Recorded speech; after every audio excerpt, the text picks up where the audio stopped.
Well, ladies and gentlemen, I'm finally back with another video.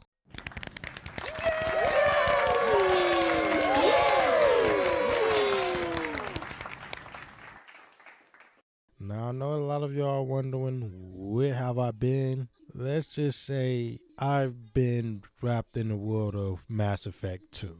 Because I played the first one, did a video on that, and then the second one, I just finished beating it, and let's just say Mass Effect 1 was good, and now Mass Effect 2 is even better than Mass Effect 1. And when I say this, I'm not just saying it for the video, I'm dead ass. Like, I actually fell in love with Mass Effect and see why so many gamers love this gaming franchise, because it's amazing. Number 2 is amazing. Isn't that amazing? Now, at the time of recording this, I still haven't played 3 because I'm gonna be honest, playing and beating 2 took me a while, mostly because I was low-key being lazy and busy with work and all this, but who cares? I'm finally back with another video, ladies and gentlemen. Now let's get to talking about number 2. Now we're gonna break this video down into separate parts where we talk about the production of the game, the story of the game, the characters, the side missions, and maybe even more, depending on how I feel while recording this voiceover.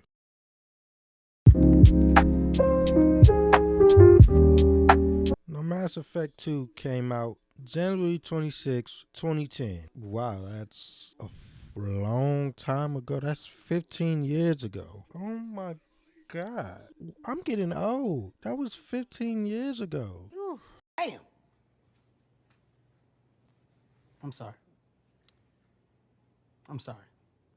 But anyway, it was developed by BioWare and published by Microsoft Studios and EA. So, same team basically. Same team basically as the first one. Now, like I said, Mass Effect 2 was once again developed by BioWare, Casey Hudson, who was on the original game. And before production began on Mass Effect 2, they took feedback from fans, reviewers, and the staff about the first game. And their goal was to create an experience rather than a game. And let's just say, after playing this game, doing a lot of side quests, they did the big one with this one. So they wanted the side quests to feel important like the main quest. And let's just say it is. But we'll get to that later on. I don't want to spoil anything yet, even though this game been out for 15 minutes. So if you haven't played it, you might as well play it. But spoilers will be happening in this video, and I do not care. But this game is definitely an experience that you should play if you have not. Now, I'm looking this up, and it said they wanted more satisfying combat and making weapons feel more like you're shooting them. But I'm be honest, the combat feels the same as 1. Gotta hurt! It's especially if you play on normal, but if you play on the higher difficulties, the enemies are easy and they kind of don't attack you just like 1. But one thing I don't like that they did with the combat is, instead of having infinite ammo and your guns would overheat, you actually get magazines and you gotta reload, which I don't like, since the first one had guns that overheat and you ain't have to reload or worry about getting ammo. But hey, that's just me. They also have the worlds be revamped. So like the first one, you got the big wastelands, and have it be more linear in a way, which is okay but kind of noticeable, because a lot of planets that you go on, it's usually 1 or 2 ways you can go, instead of in Mass Effect 1 where you could go any and everywhere. But I think it improves it because it's not just a lot of empty places like it was in the first one. For example, the Citadel in number 1, you had to explore everywhere just to get to a place, even though they have the fast travel taxis. But in this one, all you gotta do, you just use a fast travel taxi to get to place A to B. You can walk in between the places, but it's way faster just to use a taxi. Except for the human embassy place, which you don't use often in the story, except for like twice, maybe. But we'll talk about that later. It also says for the shooting that they improve the different types of enemies, like as far as the weapons they could use and the shields they got. But it still feels the same. I'm gonna be honest. They wanted more enemies to feel different, but if I mean all the enemies feel the same that you can easily kill, because they give you a whole bunch. They give you 3 or 4 different ammo types to use for each scenario, for like shields, robots, gaff, barriers, and all that. But I found it that the ice one, the cryo ammo, was the best one, usually not 85% of the time. So once I unlocked that, I hardly ever switched out to any other different ammo. And it also says that they added the RPG elements after the shooting, and as far as I know, the RPG elements is still the same as 1, just about you level up, pick whatever you want to upgrade, but it's actually limited than 1 now that I think about it, because 1, they had a whole bunch of slots for the gun, for each type of guns. You could get a improvement for snipers, SMGs, assault rifles, pistols. This one, they took that out. Maybe it's because I had the soldier character slot, whatever you want to call it, maybe, but I don't know. In 3, I'll probably switch from the soldier class and go to a different one, maybe, or I might just stick with the soldier class throughout the whole playthrough. So I don't know, that's just me though. Now Mass Effect 2 started development shortly after Mass Effect 1 release, so probably a month later, no later than a month after Mass Effect 1 release. And they wanted to be a trilogy from the jump. They plan on having 3 games from the jump. Mass Effect 2 runs on Unreal Engine 3, and it was supposed to only be exclusively dropped on Xbox 360 and Windows, but obviously that didn't happen. And during production, they basically reused a lot of stuff from 1 to save time, but made them better as far as frame rates, textures, memory management, lighting, and all that good stuff. But the game runs smooth. I probably only had the frame drop a couple of times, and that was after hours of playing the game. Same with 1. The game's optimized, so they did a good job with that. Even from voice acting, it's 90 voice actors who play 546 characters throughout the game, and I'm guessing that goes from the main cast, the supporting cast, the people on your ship, random people that you walk through when you're walking through like the Citadel or the many different planets. And it's over 2,500,000 lines of dialogue, and it's took twice as long than with the original, because everything in this game is bigger, better, as they claim. It's 1 has some things better than 2, but 2 is, the story is by far better. We're gonna hop into that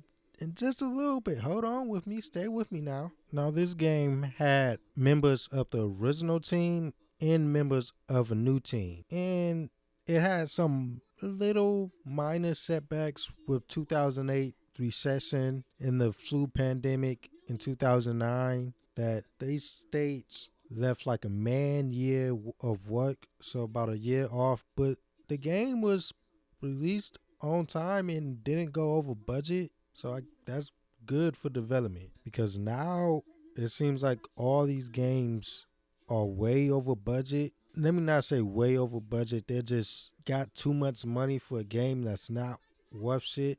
Sea of Thieves, and they always getting pushed back. Like the last 3-4 years, what games hasn't been pushed back? You know, GTA 6 is coming out later this year, 2025 allegedly.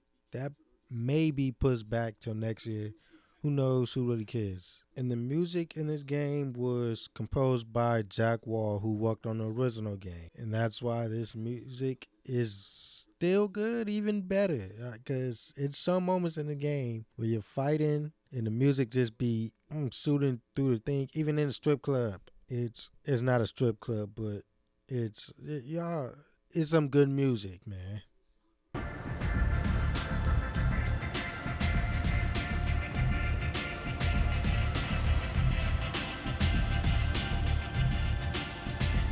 Now, the game first teaser trailer was in 2009 at Game Developers Conference in E3. And they at first released that Zane said that Shepard may be killed because I guess you can die in the end of 2, but I didn't experience that and I don't want to talk about it. But yeah. But they marketed it so you can still play as Shepard. But I guess there's an ending where you could die. I don't know how. I didn't happen. This didn't happen in my game. Let's just say that. But we'll get to the ending later. And this game, after being announced, released only within a year later. Because released 2010 was announced 2009. I wish more games was like that instead of being announced in 2012 and being released in 2017, 2018. But depending on the game, that could happen. Now, upon release, this game was received well by all the critics, as its lowest score is a 7.5 out of 10. That's the lowest one, and many praise it for the storytelling, the diverse characters. I know some of y'all probably gonna hate that. I don't care. The interactive storytelling, because I said this earlier, the storytelling in this game is great. Way better than 1. It makes you feel like, oh, I gotta do this for this. We'll get to that later. The voice acting and the design. Now, I'll be honest, some of the characters' voice acting is some of it is bad, but it's not that many times. I can only probably remember once. If I can find a clip, I'll do it. If not, ignore it. This probably won't be in the video, but it might. Who knows?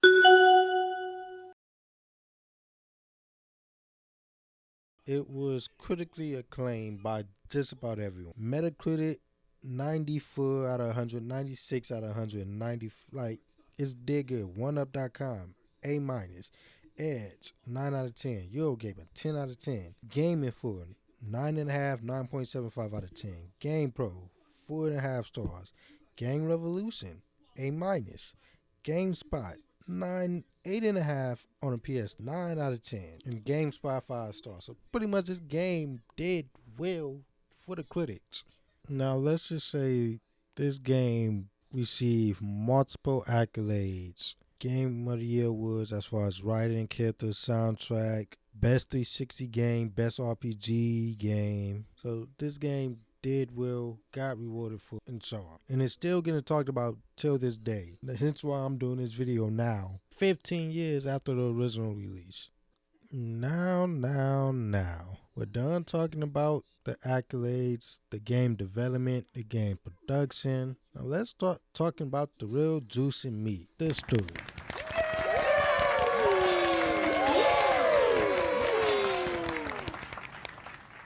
I will say it's going to be spoilers, but who cares? This game is 15 years old, so it's not really spoilers, but it's spoilers. If you haven't played this game yet, maybe you should. It's been out for 15 years. No excuses. And it's free on Xbox with the EA Play Legacy Edition. They got all 3 of the games. That's why I'm playing it. But let's get to the story. This game takes place 2 years after the original events. And it start off with a bang. Because you and your crew are on Normandy, flying to a mission. Just regularly flying to a mission. You know, normal shit, right? And then out of nowhere, boom, your ship get attacked by something. I know what it is, but let's just say it's something for now. It get us attacked by something. You have to get your crew off the ship. All your crew is off the ship except for Joker. Shout out Joker. He was a real one. He was going to go down with the ship, but he too stubborn to leave. So you force him to get off the ship, but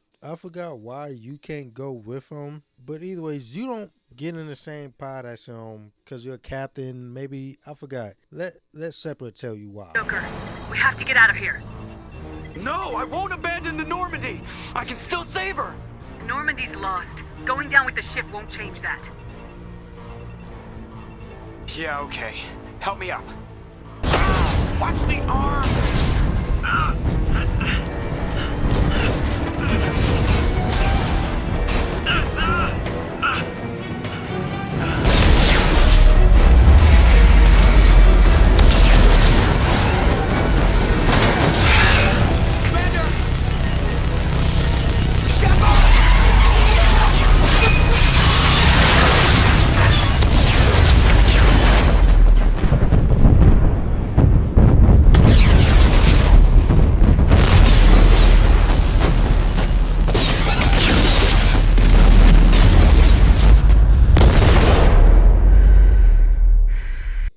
you don't get off the ship, and then the ship blows. Well, no, you fly out of the ship. The ship blows up, and you basically knock yourself out of space. And then fast forward 2 years later to where we are at now. That's not a good start to the game. I don't know what is. What other games start with a bang like that? This before you even do anything, because this is the opening cutscene of the game, the opening mission, the prologue of the game. Boom, chaos happened. You like, what the fuck just happened? Oh yeah, and I didn't mention this earlier, but you can input your character from number 1, so that way when you talk to some people, they'll remember you from 1. I don't know what happens if you input a new character. No, do I really care? But that's started off with a bang. And let's just say the mission you was on was something to do with the gift that the council sent you on. So, yeah. Instead of dealing with the Reapers, because they still don't believe in the Reapers, they just think it was Sharon, even though the events of 1, they still don't give a fuck about what you prove to them. Because just like 1, the lure of it, nobody really care about humans. Hopefully at the end of this game, they like human, maybe. But anyways, the cutscene come back on. You are like some dead skin shell or something, and you see yourself being rebuilt. And then you wake back up. Cerberus, they spent about 2 years fixing you, getting you back alive to protect humans.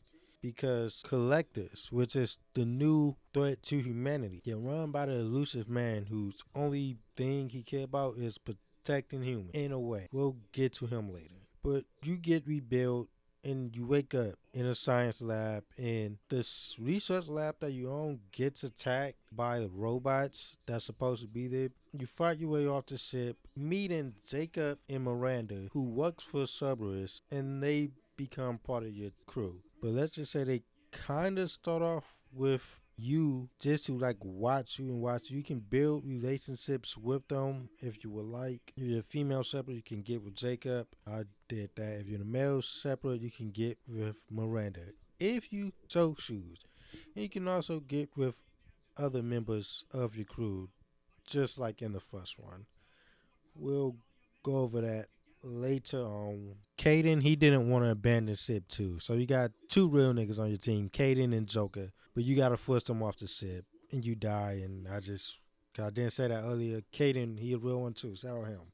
Now, Cerberus, they spend all this time and money on you for the Lazarus Project, which is essentially a project about you being put to life or something. I'm gonna let my boy tell y'all about it.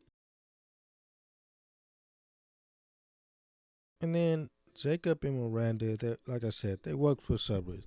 But while you're on that little ship, Miranda kills Wilson because he's the one who hacked the mechs to attack. For what reason, I don't think I wrote it down, but he says it. But she kills him. Maybe, I mean, at this point in time, you don't know who to trust.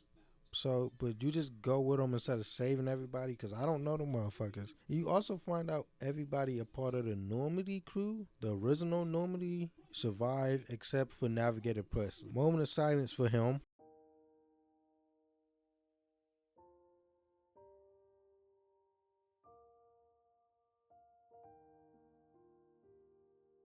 Okay, moment of silence is over for Presley. You're a real one. You will be missed, maybe. But after you leave the ship that was attacked, you finally go to the Cerberus HQ where you talk to the leader, the elusive man. Now, he's an elusive man because no one really seen him. No one, I don't think, actually talks to him. Maybe Miranda on a couple of occasions. She says it herself. And he basically wants you alive because the Reapers, quote unquote Reapers, are attacking humans. Just the humans colonies. They're not attacking no other species. And he wants you alive because you dealt with a Reaper before in Sovereign. You killed one with Sovereign.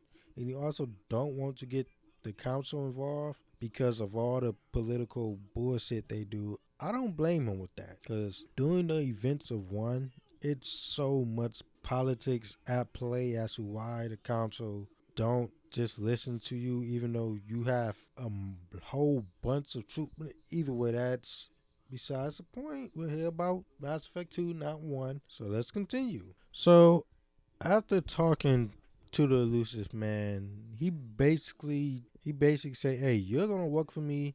No questions here and there. Don't question me, you're working for me. And he tells you about the humans being abducted. He thinks it's with the Reapers. Yeah, he believes it's with the Reapers. That's why he insisted that this Lazarus project go through, because he wanted you, the human that dealt with the Reapers, back on the front line fighting the Reapers.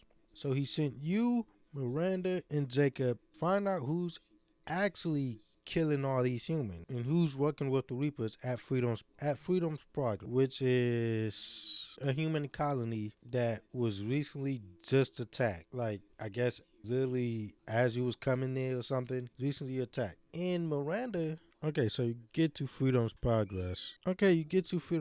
There's no sign of nothing actually happened. Nobody is even there except for Tali. Yeah, from the original, your old squad mate Tali. Her and other Aquarians is there looking for their friend Victor, who ran off or something after the attack happened. And Tally's group, they started arguing with your group because I guess they got the Cerberus logo on or something. And they tell you about their friend Victor, who's in the loading bay, but they can't get to him because there's a mech there or something like that. So you go to the loading bay, kill the mech, and then you find Vita. It's Vita, not Victor. Vita is his name. He's on a computer hallucinating, and he's hallucinating basically because he got PTSD. You calm him down or whatever. And the place wasn't attacked by Geth or any Reapers. It was attacked by a new alien that's introduced, Collectors, that's can not be seen by the naked eye. Vita recorded the attack and he shows you. They got these little Victor recorded the attack, shows you they got these little mosquito bugs that go around paralyzing the humans, and they got these bigger aliens that collect them. That's why they call it Collector. But they kidnap all the humans on Freedom's Progress, take them to the ship, and dip out. And Victor was hiding in the closet because he was scared, basically. Now, because Victor is still kinda messed up in the head, I take him back to Cerberus, which Tali did not like. I took him there because of information I thought would have been useful. It wasn't. Somehow Elusive Man isn't surprised by the Collectors attacking Freedom Progress. Even though he said it was Geth, but he's not surprised by Collectors. Even though no one's seen them in about 1,000,000 years or so. He basically gives you the story for the game, and it's recruit teams. He gives you a list of names, new names might I add, because you can't get your old team back. He gives you a list of all these names. I believe it's 6 or 7 different names. He wants you to go after them to help you fight against the Collectors. And he can't give you list of your old team because they're pretty much all MIA. Like, your whole team is all MIA. So you kind of can't get a loop on any of them. Oh, and then somehow he got Joker because the Alliance grounded him for something. And then you pretty much gather your team of all these different species from Mordin, Zaid, Kamui, I think her name is, and then Samara and Grunt. That nigga's crazy. We'll get to them. But you get your team, and then you take the fight to the Collectors. And depending on your team, what you chooses throughout the team and the missions you decide to do, some of your team can be killed and some cannot. Now, that's pretty much this. That sums up the story to a degree without talking about the characters and events. But I don't want to talk about the story itself because everybody's story is different depending on how they react to the squad members and the squad members that they get and don't get, and depending on what they do with those squad members. But you pretty much get the team together and you kill the Collector. Now, some of your crew members can die doing this, and some cannot. It depends on their loyalty, which you gain by doing their side missions. So I'm going to talk about each character and their specific side mission later on in the video. But the story is pretty much get a team, and stop the Collector. But doing this is way difficult than you think because they're behind this Omega Full relay,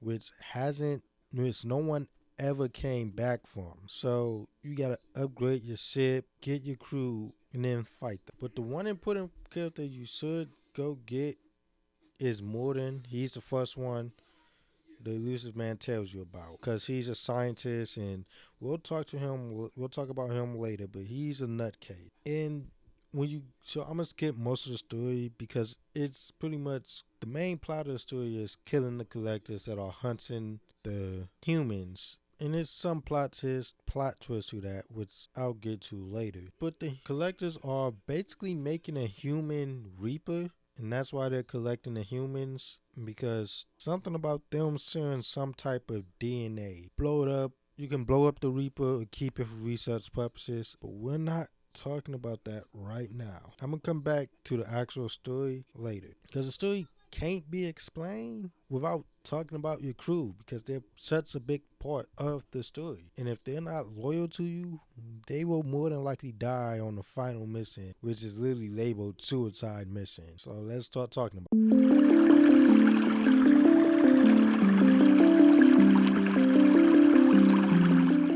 Okay, I'm redoing this voiceover to talk about the characters because for whatever reason, the original video, I guess it's too long. I spent about 30 minutes talking about characters. Really like 40 minutes, but who's counting? Now the characters are, once again, Garrus, Miranda, Jacob, Zaid, Kusami, Samara, or Morden, depending on what you do in that situation. I'll talk about that later. Grunt, Thane, and Tally. Oh, yeah, and Morden. Now, so I'm going to just sum this up. So this video won't be as long, each character, and I probably won't even talk about the past to talk about their loyalty mission. So let's get started. Now Jacob, his loyalty mission is his dad was on a ship that disappeared 10 years ago, but she just suddenly got a distress signal from the ship his dad was on, and you got to help him figure out what's going on with that. Now when you get there, you actually find out that his dad had, I guess, the fruit and stuff they was eating drove the man crazy, and they kept attacking women for 10 years, and he got this distress signal because of Miranda. She sent it out because them two had a thing. They had like a fling back in the day before you. And Jacob will, I don't know if you're male separate, he'll mention it, but he'll probably be jealous of you if you're male separate because you're dating his ex. But that's besides the point.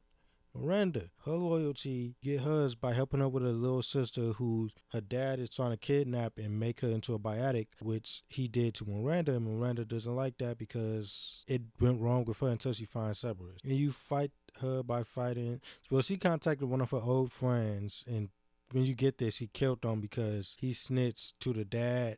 And yeah, but you saved the daughter, you saved Miranda's sister, and she doesn't want to talk to her because her sister don't even know who she is. Why are you doing all this for someone that don't even know you? Speaking.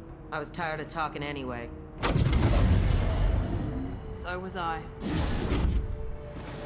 Okay. Zaid, you get his mission by, so he got a scientist that was kidnapped, quote unquote kidnapped. I probably shouldn't be talking about this now because I know, but the scientist is on Tucson, which is the home world of the Krogan. And when you get there, you talk to Rex. He's an old friend. He's an old friend from number one. He's there. He's like the leader. He's trying to make all Krogan fall in line under him. But the scientist isn't kidnapped that Morden's looking for. He's actually working with another Krogan subspecies for the genophage, which is basically just like puberty for them. And he been helping them with tests and whatnot. And when you find Morden disappointed in him because he's killed a whole bunch of innocent people because of tests they was running. When you get there, you see humans killed, you see a whole bunch of Krogans already dead, and Morden kills him.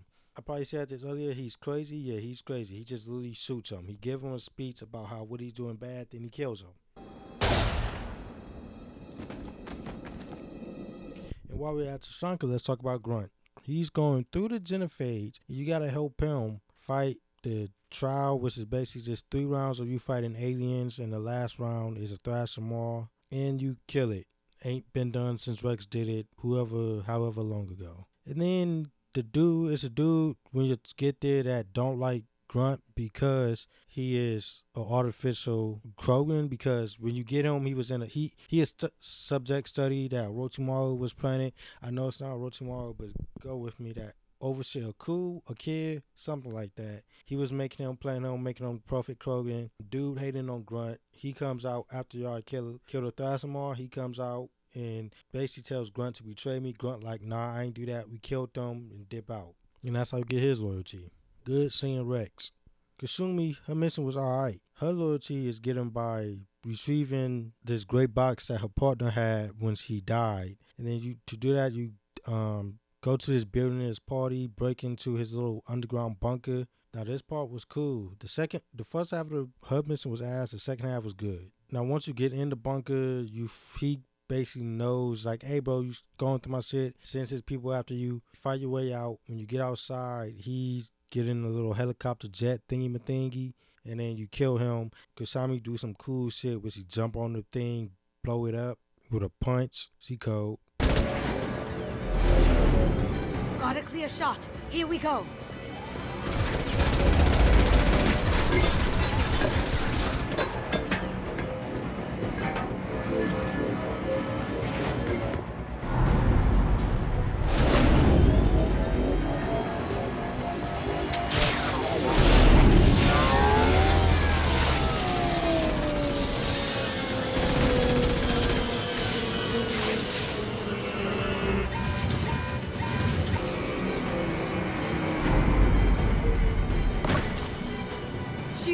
Zaid, he was an old mercenary, and to get his loyalty, you got to help him kill someone that shot him in the face in his old group, and now he's a group leader. Because I guess they would, like, democracy type shit, they would vote on things, and Zaid was the leader, and the dude that shot him was, like, co-leader. Then they didn't agree on something. He shot him point blank in the head. That's why Zaid got one eye, looking like Jack Thriller. But I'm going to speed run this and speed this video up. But Zaid, yeah, he wanted to help him kill Vito, who the dude that shot him. And he's in some warehouse. Now, this is fucked up because it's a point where you see Vito and the other people that he was working with him. Zaid shoot up some gas chamber which causes the facility to blow up, and there's some survivors in there that I left because I'm like, I didn't know what was going on at the point. He is a DLC character too, just like Kusumi, whatever the girl name is I was talking about not too long ago before Z. But yeah, I don't know if it ever gets mentioned again, if you saved him or not, but that's what happened. And then he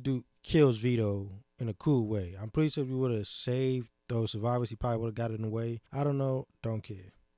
Do something! Try, you son of a bitch.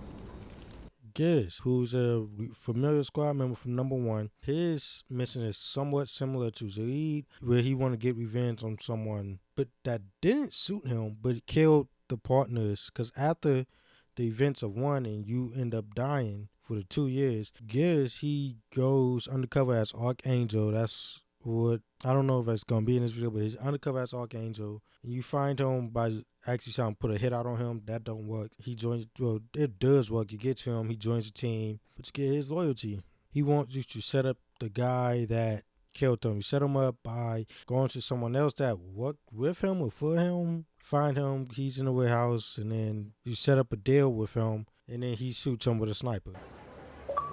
Oh, it won't. Don't worry. What? Shit.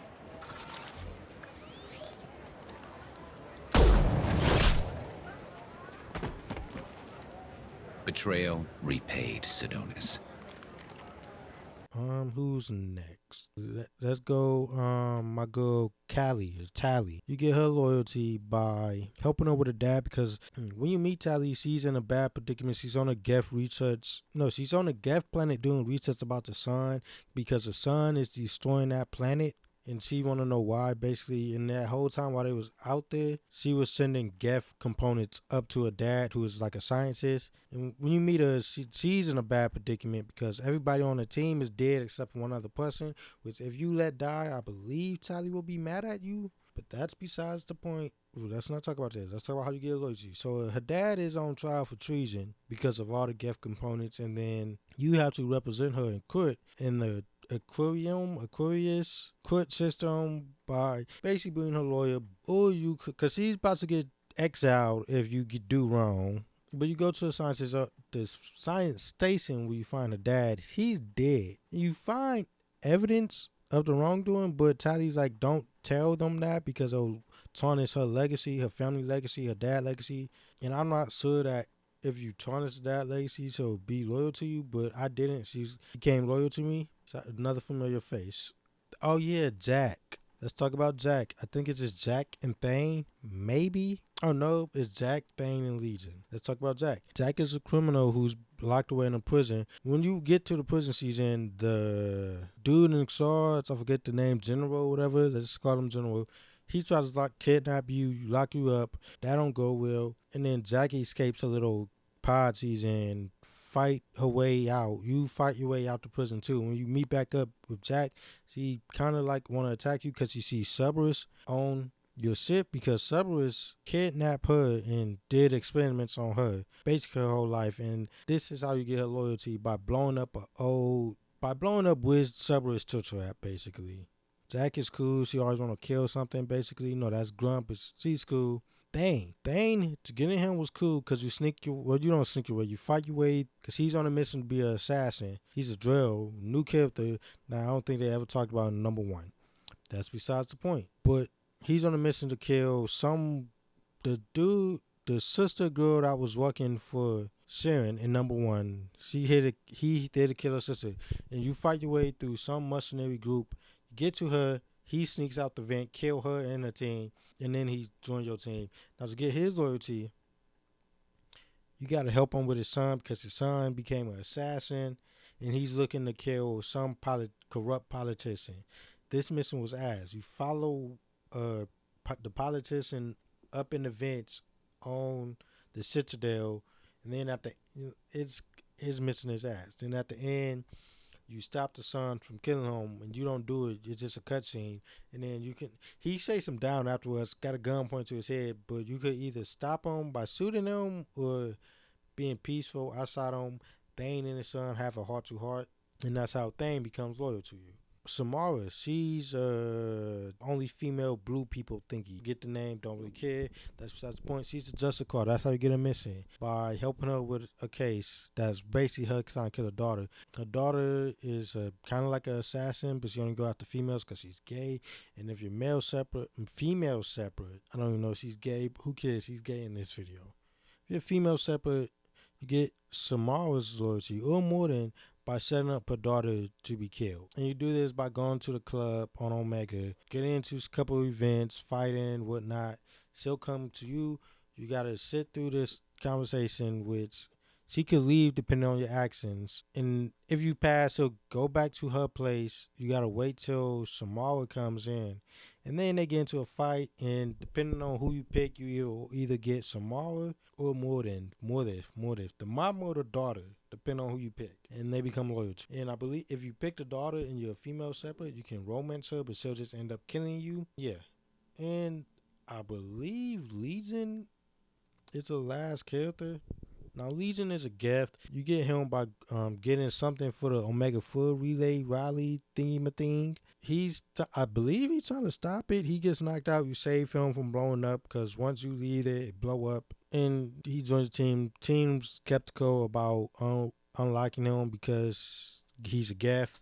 But then you find out in his loyalty mission that the Geth he isn't one that's been brainwashed by Sharon in the previous games, because they're like heretics of the Geth, and then they basically got messed up because of one code or something. And then his loyalty is gained by you deciding what to do with the Geth that are not corrupted by Sharon's data plug thingy. ISO should keep them alive. You can either keep them alive or kill them, because for whatever reason they're split 50-50 on what to do. And they all use the same computer's codes, 101010. So I don't know how that happened, but it happened. And that's pretty much how you get Legion's loyalty. Now, I believe that is all the characters. Now, hopefully this should be way shorter than what I did in the other video, and this video should be able to upload now. Now, back to the regular schedule program. I'm out.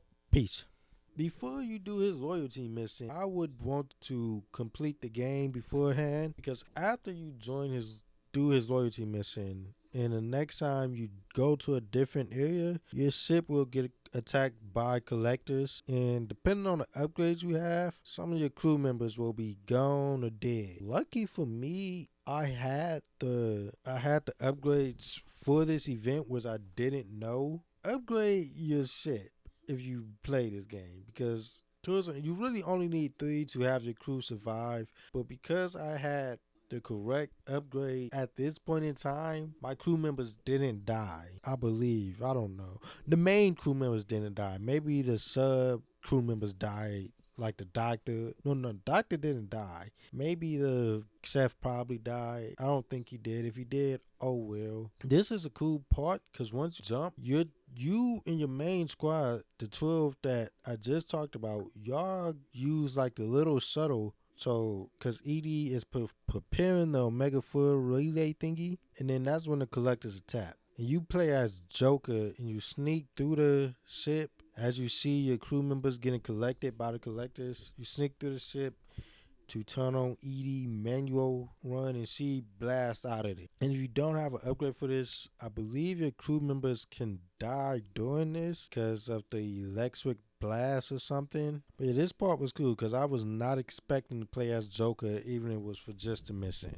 And this is getting towards the end of the story. So now we're talked about the story, all the missions, side missions, DLC, the characters. Now let's start to talk about the finale, the suicide mission. Now this suicide mission can either go good, extremely good, bad, or just plain out wrong. Because depending on the upgrades you have with your ship, some of your crew can die, or all of your crew can die, depending on the decisions you make. Now, the suicide mission is you and your crew going through the Mega 4 relay that nobody ever returned for, because that is where the collector's home base. And after you get the IFF, Reaper IFF, which is crucial to helping you get past the relay, and that's where you find Legion at. Now, if you don't have 3 upgrades in particular, some members will die. Like, I know if you don't have the shield, Jack could possibly die, and if you don't have thrust cannons, I believe Geras might die. This is why it's important to upgrade your ship, and it's also important to have the loyalty set for each member of the team, because in the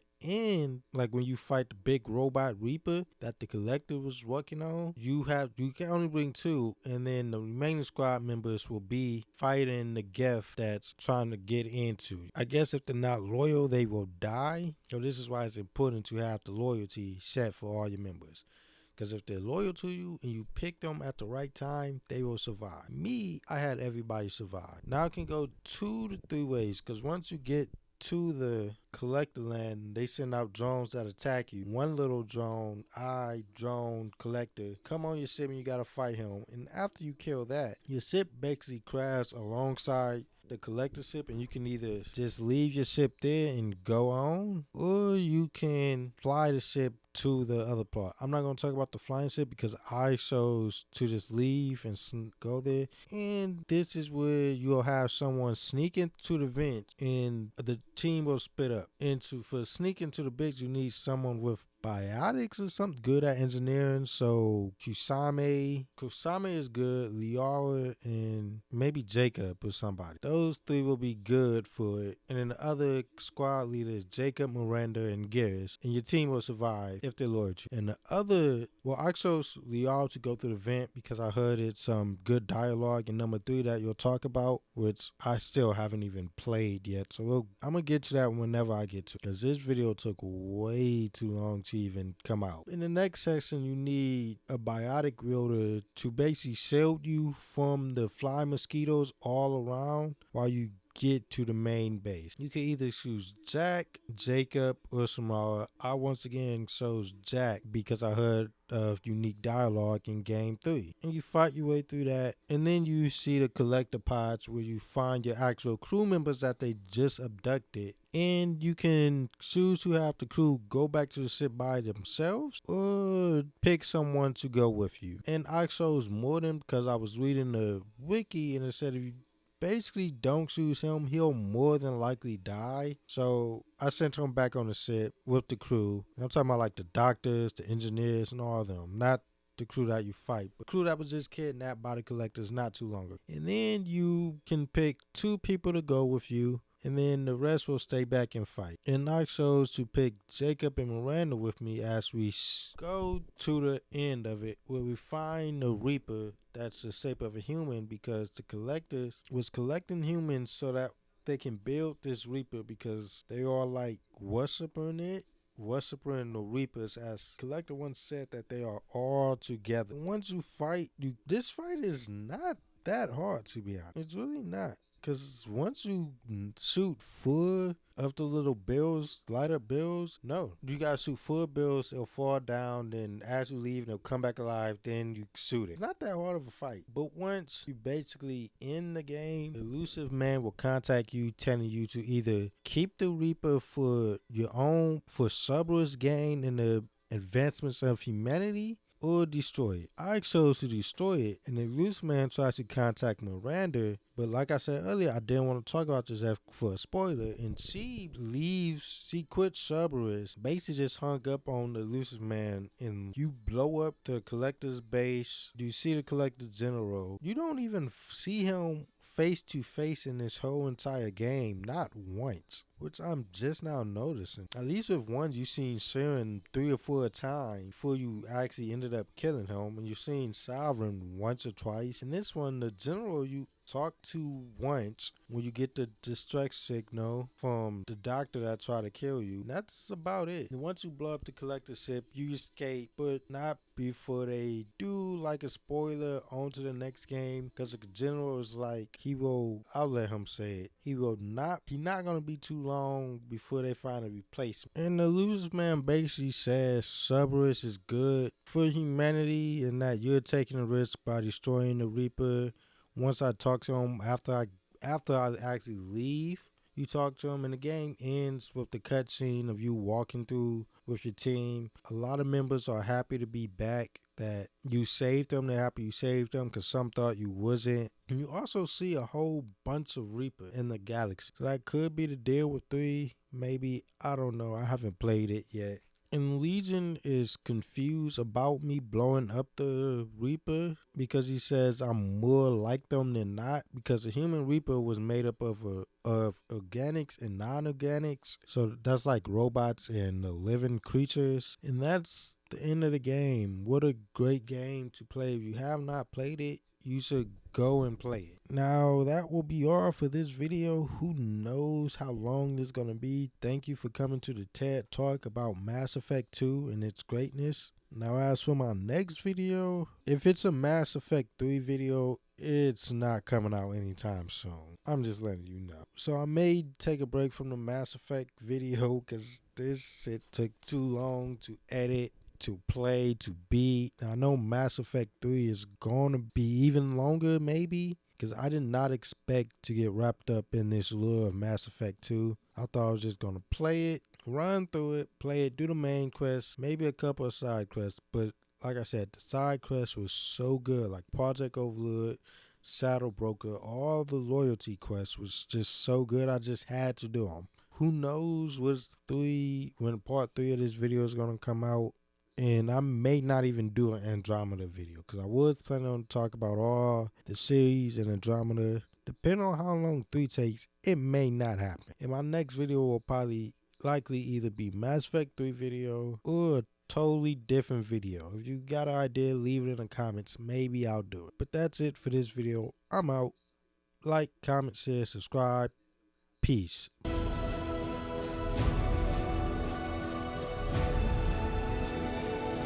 For true Krogan, everything about Grunt is a lie.